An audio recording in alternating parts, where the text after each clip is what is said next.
Wave 31 Storm Tracker meteorologist Grace Anello with 31 Triple Doppler. We were watching that story on the storm surge and how dangerous that can be and how it does catch so many people off guard. It does. It can bring up, all of a sudden the ocean is right there in your house. Exactly, and storm surge is actually the most dangerous and the most costly weather weather disaster that we have. It's more than the hurricane itself, more than the tornado, more than anything. It's the storm surge. And a lot of people, though, if you heard from that woman, she was saying that, she's lived here her whole life and she's never witnessed or experienced anything like that. Yeah. Right. And that was so true for that part of Florida's Big Bend area. It absolutely is. And, especially that part of the country is used to seeing hurricanes. So they think we know what we're doing. We know how to prepare. We've been here before. And then you get a freak storm like this one. And unfortunately, it was. Yeah, a lot of lessons learned, that's for sure. Absolutely, and our prayers and thoughts to all of those who are affected, for sure, as they continue to recover. A little bit closer to home, conditions are much drier than what we were just talking about, and they're looking a whole lot better.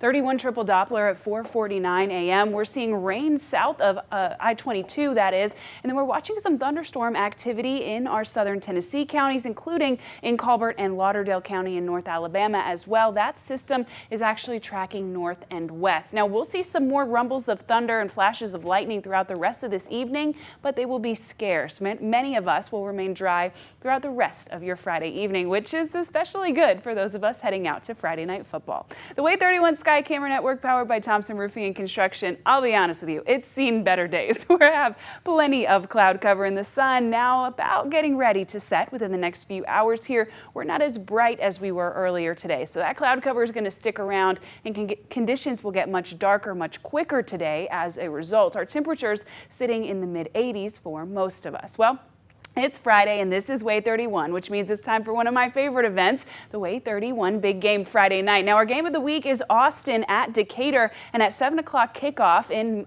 Morgan County, those temperatures will be sitting in the upper 70s. We'll still be feeling like the low 80s and quite muggy, though, so prepare for a warm night tonight. Now, the sunset is going to happen at about 7:15, so you really won't need your sunglasses for the game. That's a win, but we're going to keep the cloud cover, and our temperatures at the very end of the game will be sitting in the mid-70s as well. Those isolated pockets of rain will stay in our southern counties for much of the rest of this evening and even into overnight. However, the true thunderstorm activity that we're watching right along the Alabama-Tennessee state line really diminishes by the time the sun sets. That's going to take away the diurnal heating or the atmospheric energy for those storms, meaning that it's just that southern column of rain that we're left with. Now, that'll stay with us through the overnight hours, and then when you first wake up Saturday at 8 a.m., one or two of us west of the corridor will have some thunderstorms right outside your window. However, the good news is those are short-lived. By the time we get to lunchtime on Saturday, those are out of our way. So my best advice to you for your Labor Day weekend, go ahead and have your weather Wheaties, or if you're like me, your gigantic Saturday morning pancake breakfast, and have that inside. By the time you're done with breakfast, we will be mostly dry.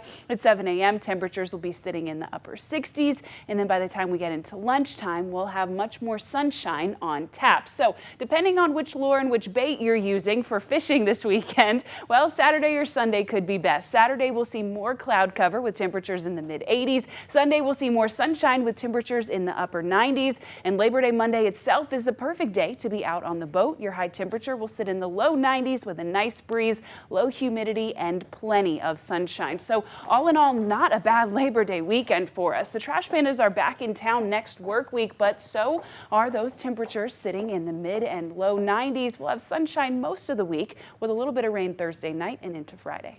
The breeze that you're mentioning, sailors in North Alabama are rejoicing because the start of sailing season is upon us. There you go. Exactly. Make it easy for you.